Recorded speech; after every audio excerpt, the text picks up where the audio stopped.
بسم الله الرحمن الرحيم لم يكن الذين كفروا من أهل الكتاب والمشركين منفكين حتى تأتيهم البينة رسول من الله يتلو صحفا مطهرة فيها كتب قيمة وما تفرق الذين أوتوا الكتاب إلا من بعد ما جاءتهم البينة وما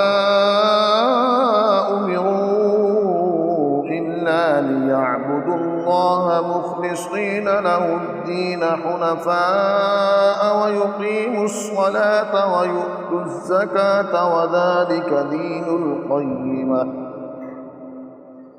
إن الذين كفروا من أهل الكتاب والمشركين في نار جهنم خالدين فيها أولئك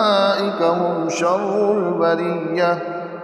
إن الذين آمنوا وعملوا الصالحات أولئك هم خير البرية جزاؤهم عند ربهم جنات عدن تجري من تحتها الأنهار خالدين فيها أبدا رضي الله عنهم ورضوا عنه